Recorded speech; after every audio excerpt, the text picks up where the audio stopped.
الله وصلى الله وسلم على عبده ورسوله نبينا محمد وعلى آله وصحبه ومن تبعهم بإحسان إلى يوم الدين وسلم تسليما كثيرا مزيدا وبعد السلام عليكم ورحمة الله وبركاته.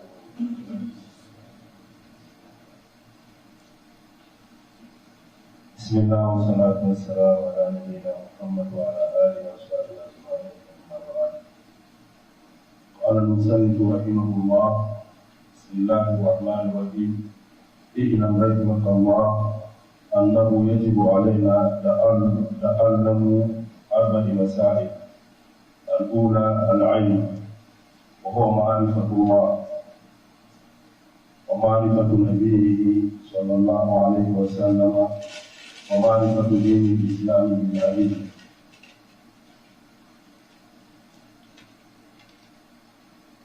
الثاني العمل به. الثالث الدعوة إليه. الرابع الصبر على الأذى فيه. والدليل قوله تعالى: والعصر إن الإنسان لفي خسر إلا الذين آمنوا وعملوا الصالحات وتواصوا بالحق وتواصوا بالصبر. Louange à Allah, Seigneur des mondes, louange à Allah, le sans associé à lui, que la paix, le salut, la bénédiction soit sur le noble des messagers, notre prophète Muhammad, sur sa famille, ses compagnons et tous ses prédécesseurs qui, à notre endroit aussi, nos croyants qui mèneront le chemin de la droiture jusqu'à la fin des temps, c'est à toi, les frères en islam. Par la grâce d'Allah, on se retrouve ensemble. Après cette obligation de la prière de subvenancer et venir dans l'une des maisons, parmi les maisons d'Allah subhanahu wa ta'ala. Lui seul nous implorons, lui seul nous demandons qu'il accorde et qu'il accepte nos œuvres et qu'il nous renforce dans notre croyance, qu'il nous maintienne dans le chemin de la droiture. Notre programme, c'est étudier ces documents et on l'a programmé en semaine en 2 jours, le mercredi et le jeudi, après la prière des sources. Notre document, c'est le document Al-Usul al-Thalatha. C'est un document qui nous parle et qui nous enseigne la tawhid, le droit d'Allah, pourquoi Allah nous a créés, qu'est-ce qu'on appelle l'adoration, les différentes sortes d'adoration. Il faudra vouer cela exclusivement à Allah subhanahu wa ta'ala, sans l'associer. C'est un document donc qui nous enseigne l'unicité d'Allah dans sa seigneurie, l'unicité d'Allah dans sa divinité. Un document, bien qu'il est bref, mais seulement tout ce dont on en a besoin pour comprendre la réalité, la base de la tawhid, on le trouvera dans ce document. Où son auteur, Cheikh l'Islam, Muhammad ibn Abdul Wahhab, ibn Sulaiman ibn Ali, Al-Tamimi, Al-Hanbali. Cheikh l'Islam, oui, c'était ces titres. Il y a eu peu dans l'histoire de l'islam qui l'ont gagné, ces titres qui consistent à appeler un savant Cheikh l'Islam. Parce qu'on ne donne pas ces titres à n'importe qui, ce sont des titres mérités. Ces savants qu'on appelle Cheikh l'Islam le plus souvent, il doit joindre à lui 2 choses. Le réveil dans la science, son enseignement.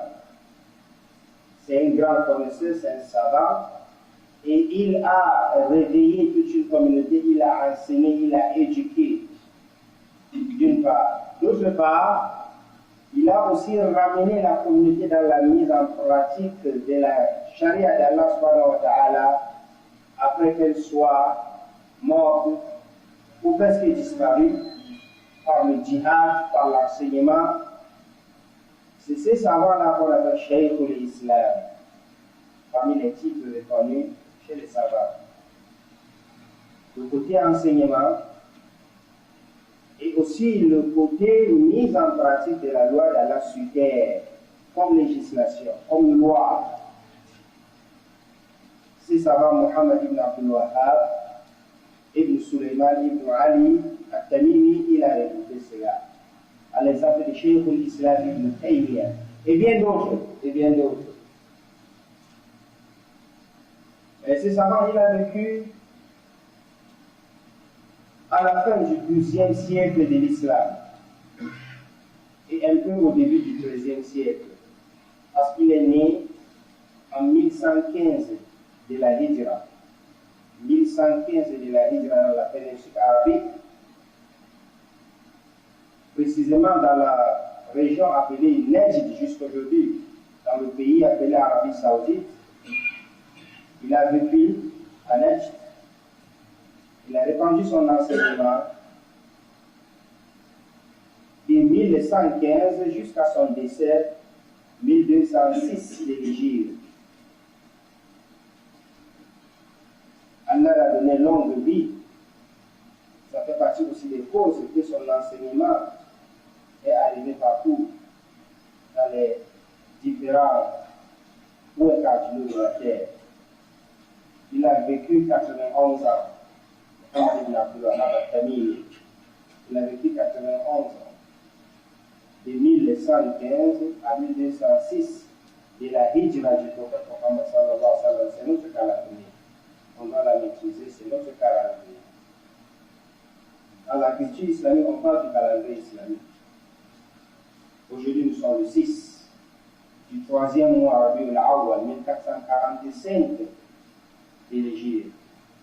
Oui, cela doit rester dans la tête du musulman. C'est ça le calendrier islamique. Et cela a débuté depuis la Hijra du prophète sallallahu alayhi wa sallam, quand il a quitté le premier juillet, ses pieds ont atterri à Médine. Depuis ce jour-là, on a adapté donc cette Hijra depuis l'époque de Omar ibn Khattab comme calendrier. Il est né en telle année de la Hijra du prophète sallallahu alayhi wa sallam. Et chacun de nous aujourd'hui peut se repérer et maîtriser sa date de naissance par rapport au calendrier islamique. Il y a des programmes spéciaux pour ça. Nous sommes habitués à ce calendrier grégorien, oui, de 2023, le janvier, février, mars, avril, mai. Et nous avons une histoire, nous avons une culture, et nous avons notre calendrier à nous. Ceci est un rappel important. Et il est lié à notre religion. Il est lié à tout. Tout ce qui est de notre religion, parlant des jours, parlant des mois, est lié au calendrier islamique. Il n'est pas lié à 31 jours, il est lié à 30 jours ou 29 jours. La Ida de la femme, ainsi de suite. La kafara, d'un mois, 2 mois, c'est lié au calendrier islamique. Est-ce que ceci n'est pas important? Revenons donc dans le contenu de ce document. L'auteur, Allah lui fasse miséricorde, et dit اعلم رحمك الله أنه يجب علينا تعلم 4 مسائل. التعلم يجب علينا تعلم 4 مسائل. C'est comme ça qu'il a débuté son document. Après la basmala, Bismillah ar-Rahman ar-Rahim, vous cherchez la bénédiction d'Allah. Vous commencez par le nom d'Allah subhanahu wa ta'ala. Parce que vous voyez même le Coran d'Allah, on a débuté avec Bismillah ar-Rahman ar-Rahim. Et même les écrits du prophète sallallahu alayhi wa sallam, ils débutaient toujours avec Bismillah ar-Rahman ar-Rahim. Là, on se rappelle dans l'histoire, lorsqu'on parlait du pacte et de l'entente entre les musulmans, lors de ce qu'on appelle Umrah al-Hudaybiyah, les musulmans et les Quraysh, à l'époque qui étaient encore des kuffars, des mécréants, ils ont empêché le prophète et ses compagnons d'entrer à Makkah pour faire Umrah. Enfin, on a trouvé un consensus, une entente, et il y avait des décrets à respecter des 2 camps. Quand le prophète sallallahu alayhi wa sallam a commencé son écrit, lui il ne s'est pas écrit, il a demandé à Ali d'écrire Bismillah ar-Rahman ar-Rahim. Mais pour eux, j'étais à côté, on ne connaît pas Bismillah ar-Rahman ar-Rahim, nous ne connaissons pas ça. Le seul Rahman qu'on connaît, c'est Rahman al-Yamama, Musaylama al-Kadhab. On ne connaît pas Bismillah ar-Rahman ar-Rahim. Efface ça. Le prophète a demandé à Ali, efface. Ali a dit, je ne peux pas effacer ça, ya Rasulallah. Lui aussi, il a effacé avec sa main. Il a dit, écris Bismillah Allahumma. Sans nous tous, on est d'accord. Et il a écrit Bismillah Allahumma. Le plus souvent, quand il faut signer un traité entre deux, le plus souvent, on a besoin un peu de tomber, de diminuer. Hein? On n'est pas obligé de demander tout ce qu'on veut, parce qu'on veut une entente. C'est comme ça que le prophète a replié un peu. Je voulais juste noter ici comment le prophète débutait ses écrits avec Bismillah ar-Rahman ar-Rahim. Oui, parce que quelque chose, quand on ne débute pas par le nom d'Allah, elle a moins de bénédictions. Il faudra donc débuter beaucoup de choses par le nom d'Allah. C'est pourquoi on nous a enseigné de dire Bismillah avant de manger. Même à l'entrée de la mosquée, Bismillah avant d'amener le doua. Même à la sortie, Bismillah avant d'amener le doua, et ainsi de suite. Beaucoup de choses. Hein? Il faudra débuter avec le nom d'Allah subhanahu wa ta'ala. Ensuite, il dit إِعْلَمْ رَحِمَكَ اللَّهُ أَنَّهُ يَجِبُ عَلَيْنَا تَعَلُّمُ أَرْبَعِ مَسَائِلِ. À toi de connaître et qu'Allah te fasse miséricorde de toi qui lis. Allah te fasse miséricorde de toi qui écoute. Toi qui es en train d'apprendre ce que je vais rédiger ici dedans, qu'Allah te fasse miséricorde. Un bon style. Parce qu'on a besoin de notre Seigneur à tout moment. C'est pourquoi le musulman, sa langue, la yazalu lisan taraqaban li dhikrillah ou min dhikrillah. Ta langue doit toujours implorer le nom d'Allah. T'habitues à cela. Subhanallah. Alhamdulillah. La ilaha illallah. Allahu Akbar. À tout moment. Et connaître aussi que dans l'éducation, il faut avoir la pitié, il faut avoir la miséricorde, il faut faire le droit. Pour qu'Allah ouvre le cœur, facilite la compréhension et autres. C'est pourquoi lui aussi il a débuté par cela. Toi qui lis, à toi de connaître, sache tout. Mais avant cela, Allah te fasse miséricorde. Rahimakallah. Qu'est-ce qu'il faut connaître? L'obligation d'apprendre quelque chose. L'obligation de connaître quatre choses. Quatre choses ne doivent pas t'échapper en tant que musulman. Grand ou petit, homme ou femme, gouverneur ou gouverné, riche ou pauvre. Le musulman doit connaître ces quatre choses. Ta'allum arba'i masail. Quatre choses à connaître. Quelles sont ces choses? Il dit al-oula, la première, al-ilm, la connaissance. Tu dois connaître ces quatre choses. Premièrement, la connaissance. La connaissance, oui, parce qu'on ne peut pas vivre sans connaissance. C'est ça la lumière. On doit connaître avant de vivre. C'est la connaissance même qui est la vie. أَوَمَنْ كَانَ مَيْتًا فَأَحْيَيْنَاهُ وَجَعَلْنَا لَهُ نُورًا يَمْشِي بِهِ فِي النَّاسِ كَمَنْ مَثَلُهُ فِي الظُّلُمَاتِ لَيْسَ بِخَارِجٍ مِنْهَا. La place de la connaissance est spéciale. Combien de fois dans la religion? Le musulman doit connaître avant de faire. Il doit apprendre à prier. Il doit connaître comment prier. Il doit connaître comment se purifier. Ça ne s'éteint pas par tradition, par coutume. On ne mérite pas, on l'apprend. On doit tout connaître. Avant d'entrer au marché pour faire ton commerce, tu dois apprendre le commerce islamiquement parlant. Tu es un croyant, tu crois en Allah et tu crois à la loi d'Allah. Tu dois connaître comment le commerce se passe en islam. Qu'est-ce qui est halal, qu'est-ce qui est haram. Ou bien le halal c'est tout ce qui arrive et le haram c'est tout ce qui n'est pas arrivé. Non.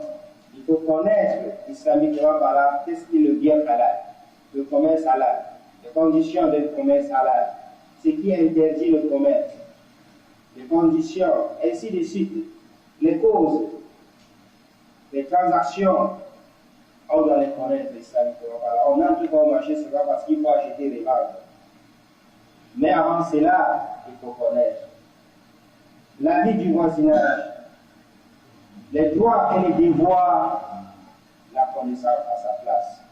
Le musulman ne peut pas vivre sans cela. Dans le cas contraire, il va vivre autre chose qui n'est pas l'islam. Et c'est ce qu'on observe aujourd'hui. La connaissance, al-ilm. Mais le chef dit, moi quand je dis connaissance, c'est plus que tout ce que vous pensez, c'est la vraie connaissance. La connaissance, c'est tout ce qui est utile pour l'homme. Mais dans cela, il y a la priorité. Il y a ce qui est priorité. C'est pourquoi il définit la connaissance en disant وهو معرفة الله ومعرفة نبيه ومعرفة دين الإسلام بالأدلة. La connaissance, c'est connaître qui est Allah. C'est de connaître qui est Allah et qui est le messager d'Allah. Et quelle est ta religion? Quelle est la religion de l'islam? Avec ses dalils, avec ses évidences, avec ses preuves. Connaître Allah, le droit d'Allah. Et ce document est focalisé sur ça. Parce qu'on a appelé ce document Al-Usul Salata, Al-Usul Talata, c'est-à-dire les trois preuves ou les trois origines. Et hier, on a fait allusion à cela qu'il s'agissait de ces trois choses-là. La réponse à ces trois choses-là, qui sont la réponse aux questions de la tombe. Marabou, qui est enseigné, Ma'rifatullah, connaître qui est Allah. C'est le premier point dans la connaissance. Man Nabiyu, qui est ton prophète, Ma'rifatu Nabiyyihi, connaître qui est le prophète Muhammad sallallahu alayhi wa sallam. Troisième question dans la tombe, Ma'dinu, et la réponse, c'est de connaître cela, Ma'rifatu din l'islam, il a dit là. Donc le document lui-même nous parle de ces trois choses-là.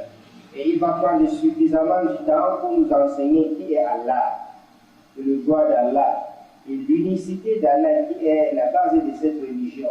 On parle d'une religion, et la seule religion d'Allah acceptée, qui est la religion du monothéisme pur, d'adorer un seul Dieu qui est notre Créateur, Allah subhanahu wa ta'ala, sans l'associer, avec qui que ce soit et quoi que ce soit. Donc, Ma'rifatullah, il viendra nous expliquer Al-Asl al-Awwal Ma'rifatullah. Ma'rifatu Nabiyyihi, il prendra aussi tout un chapitre pour enseigner qui est le prophète sallallahu alayhi wa sallam. Ma'rifatu din l'islam bil adilla, et connaître les bases, ou ce qu'on appelle les étapes, les degrés de la religion de l'islam avec ses évidences, avec ses délits. معرفة دين الإسلام بالأدلة. الأولى العلم، وفسر العلم بمعرفة الأصول الثلاثة. Il a donc expliqué que la connaissance ici, la science, le savoir, c'est connaître les trois origines, les trois bases, les trois preuves, les usul al-thalatha, qui sont les questions posées dans la tombe et à quoi de te préparer pour ces réponses. C'est la première épreuve de l'homme après sa mort. Ne doit-il pas donc se concentrer pour connaître cela? Parce qu'il ne pourra répondre que celui qui le connaît. La place de la connaissance. Ensuite, il dit At-Thaniya, la deuxième, Al-Amalu bihi. Al-Amalu bihi. Mettre en pratique ce que tu as appris. Le travail, la mise en pratique de la connaissance. La connaissance sans mettre en pratique ne sert à rien. Même si tu es le plus connaisseur du monde et tu ne mets pas cela en pratique, ça ne sert à rien. Au contraire, ce n'est pas à ta faveur. Ça serait plutôt dangereux contre toi. وعالم بعلمه لن يعمل معذب من قبل عباد الوثن. Celui qui ne met pas en pratique ce qu'il connaît et il ne travaille pas avec la connaissance, يوم القيامة. Allah nous en préserve. Yawm al-Qiyamah, il va se retrouver parmi les premiers à être châtiés dans l'enfer. Oui, c'est pourquoi Allah a dit aux Juifs, ils ont appris, ils ont connu, mais ils n'ont pas mis en pratique. مثل الذين حملوا التوراة ثم لم يحملوها كمثل الحمار يحمل أسفارا. L'exemple d'un âne qui porte les livres dans la tête. L'âne, un animal qui porte les livres, est-ce qu'il connaît? Parce qu'il ne connaît pas ce que c'est, il ne sait pas ce qu'il y a dedans. C'est la même chose avec ceux qui portent, ceux qui apprennent. Ils connaissent, ils ont la connaissance, mais ils ne pratiquent pas. Ce n'est pas bon signe, c'est mauvais signe. C'est pourquoi, comme deuxième chose, il dit on doit connaître qui est Allah, on doit connaître qui est Mohammed sallallahu alayhi wa sallam, on doit connaître la religion, et on met cela en pratique.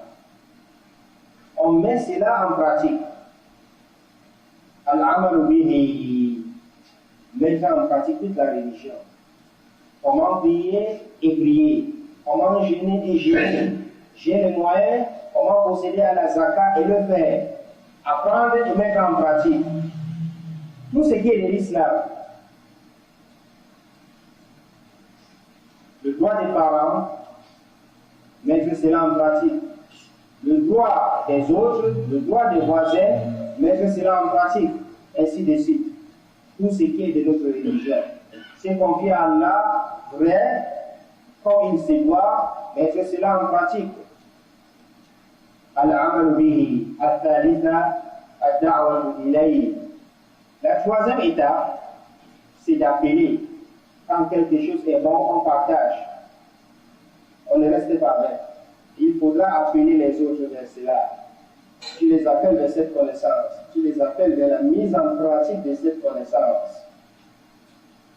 C'est une étape parmi les étapes. La troisième, on ne commence pas par l'autre qui est en bas et on est ce qui est au début. On n'appelle pas, on ne fait pas la dehors tant qu'on n'a pas la connaissance.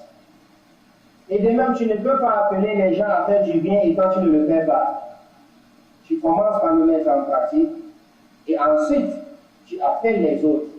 الدعوة إليه الصبر على الأذى الرابعة الصبر على الأذى فيه. Et ensuite, maintenant, il faut avoir l'endurance.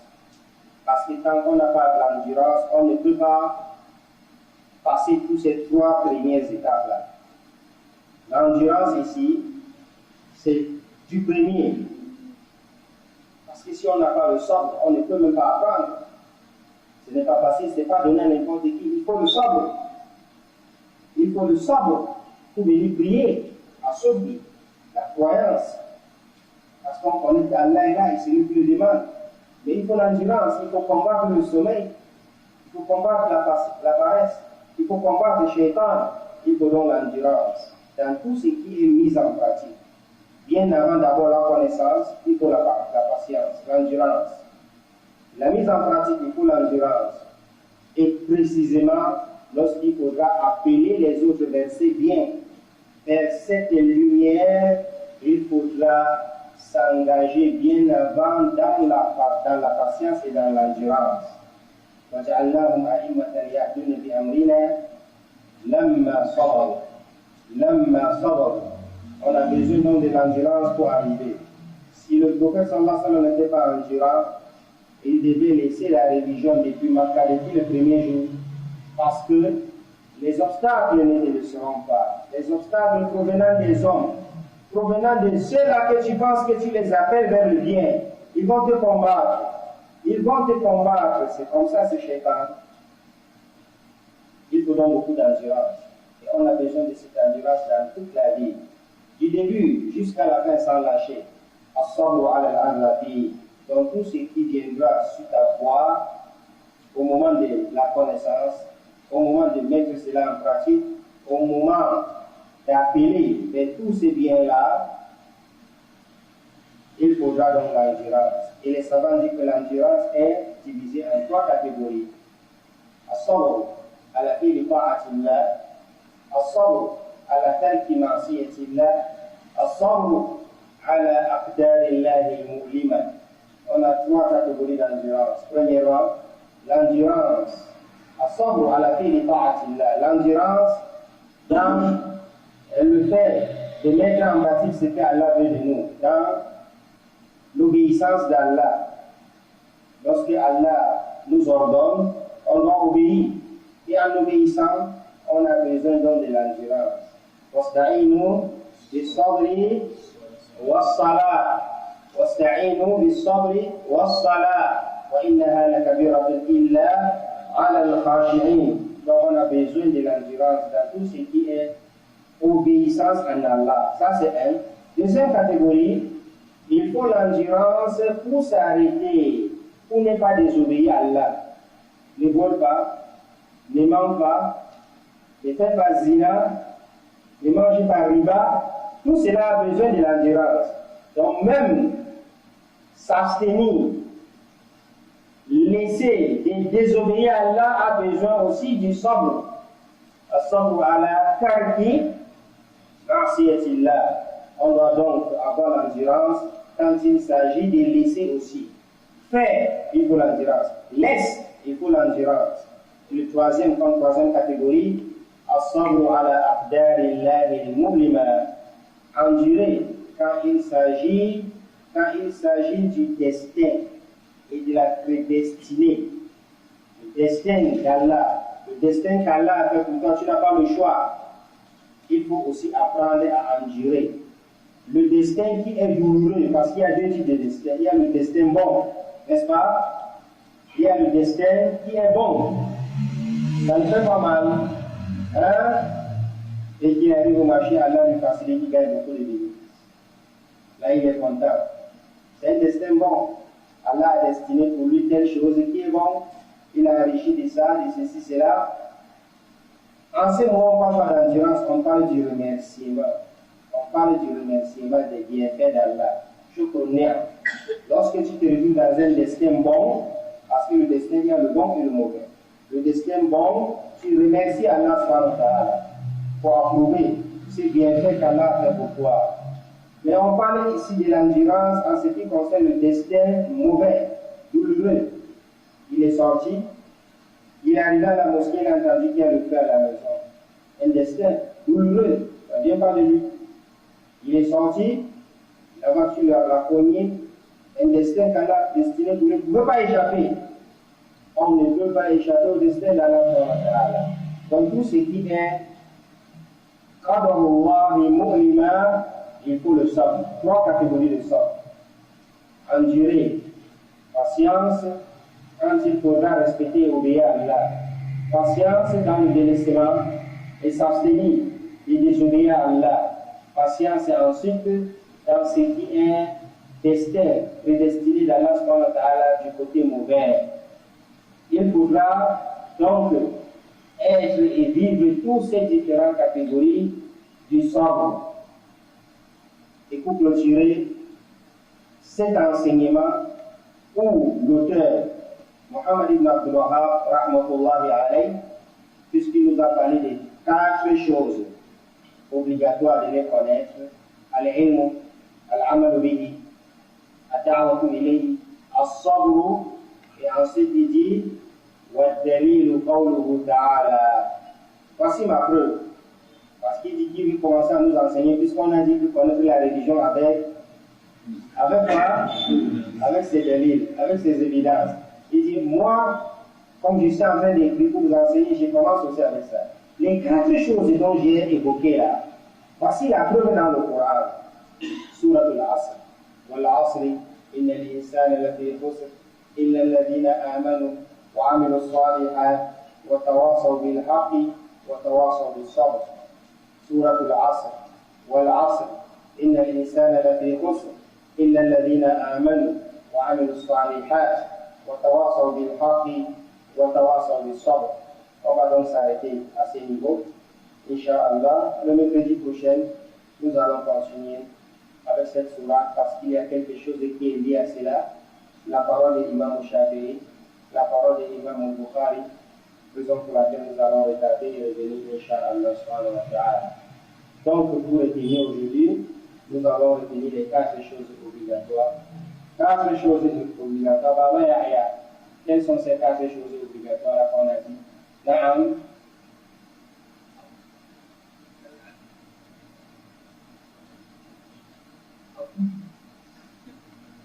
Bachirou, quelles sont ces 4 choses obligatoires qu'on a dit? Tout le monde, je peux lui poser la question.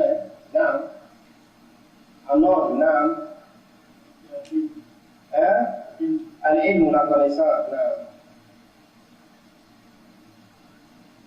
Même en français, simplement. Nous voulons voir si on retient ou pas. Si on ne retient pas, moi je préfère faire mon cours de Coran avec mes 4 petits enfants à côté là. Non? Après la connaissance, il y a quoi? C'est moi qui pose la question et je laisse une question. La mise en pratique, non. Quand il voici les 2 premiers, il restait 2. À où le 3e? L'endurance. Avant l'endurance, il y a d'abord quoi? Il y a non. Il a parlé de ilm, il a parlé aussi de amal. Troisièmement, il y a quoi? Il y a l'endurance. L'endurance vient à la fin. Il y a d'abord un avant le. C'est ça, al-amal bi na'am. Mais il faut encore une 3e. Na'am. Ad-da'watu ilayhi, l'appel, appeler. Quand tu connais quelque chose de bien et tu l'as appris, et tu travailles avec, n'est-ce pas, tu appelles l'autre aussi, ça ne reste pas pour toi. Et maintenant, il y a le dernier qui est l'endurance. Voici les 4 choses importantes.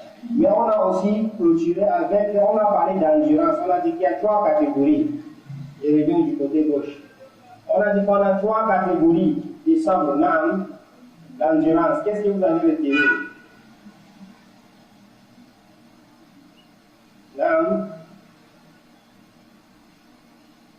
On a dit qu'on a 3 endurances, 3 patiences. Oui, on commence avec les plus jeunes. Qu'est-ce que tu as retenu là?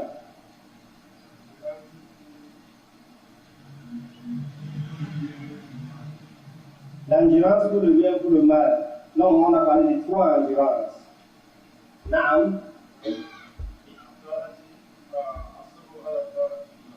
Oui, oui. Qui veut dire quoi? La patience dans l'obéissance. Pour obéir là, il faut patienter. Qui veut dire? Donc quand il ne faut pas, quand il faut laisser des désobéir à Allah, il faut aussi l'endurance et la patience. Et le 3e? Dans le destin. Youssouf, il y a combien de qualités de destin? Hein? Parlons de vous. 2, 3 et quoi? Il y a le destin. Non, il y a il y a le destin qui est bon, il y a le destin qui est. Quand c'est bon, on remercie Allah. Quand c'est mauvais, on patiente, on endure. سبحانك اللهم وبحمدك أشهد أن لا إله إلا أنت أستغفرك وأتوب إليك والسلام عليكم ورحمة الله